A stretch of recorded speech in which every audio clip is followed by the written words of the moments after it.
ঘুষের উপরে একটু বেশি আলোচনা করবেন। আমার মনে হয় যদি ঘুষটা উঠে যেত, আমার মনে হয় সব দেশের সমস্যার সমাধান হয়ে যেত। ঘুষ হলো আমাদের সবচেয়ে বড় ব্যাধি। আমাদের সবচেয়ে বড় ব্যাধি হচ্ছে হলো ঘুষ। প্রতিটা জায়গায় ঘুষ, প্রতিটা পদক্ষেপে ঘুষ। এটা যদি যতদিন পর্যন্ত এটা না কমে আসবো, আমার এই বক্তৃতা, আমাদের এই আয়োজন কোনো কাজে দিবে না। এটা কোনো কাজে দিবে না। আপনাদের মন মানসিকতা সব চেঞ্জ করতে হবে।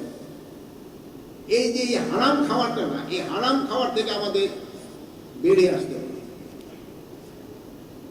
5 ওয়াক্ত নামাজ পড়তে পড়তে কপালে দাগ হয়ে গেছে, আর ওদিকটা হারামের পয়সা পকেটে নিতেছে, কোনো লাভ হবে না। হারামের পয়সা পকেটে রেখে নামাজ পড়লে হুজুররা বলতে পারবে নামাজ কবুল হয় কি কবুল হয় না আমি জানি না। আল্লাহ হচ্ছে কারটা কবুল করবে কেউ জানে না। আল্লাহ কবুল করার মালিক হলো উনি। বাট আমার মনে হয় আল্লাহ এই ক্ষেত্রেও আমার মনে তাকে ছাড় দেবে না। এই জন্য আপনারা অনুরোধ করব, এই ঘুষ বাণিজ্য থেকে আপনারা সবাই সরে আসতে হবে।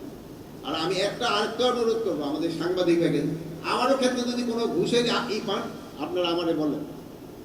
আমারও ক্ষেত্রে যদি কোনো ঘুষের আলামত পান আপনারা আমারে বলবেন। আর আরেকটা জিনিস হলো, পুলিশ ডিপার্টমেন্ট, বিডিআর, এইগুলিতে দেখা যায় যে একটা ভর্তি বাণিজ্য, পোস্টিং বাণিজ্য, এগুলিও কিন্তু বন্ধ করতে হবে। কোনো এই যে কনস্টেবল নিয়োগ করা হলো বা এসআই নিয়োগ করা হলো, এখানে আইটি সাহেব আছে না, আপনারা একটা এক্সাম্পল দিতে পারবো কিনা আমি কারোর জন্য রিকোয়েস্ট করছি।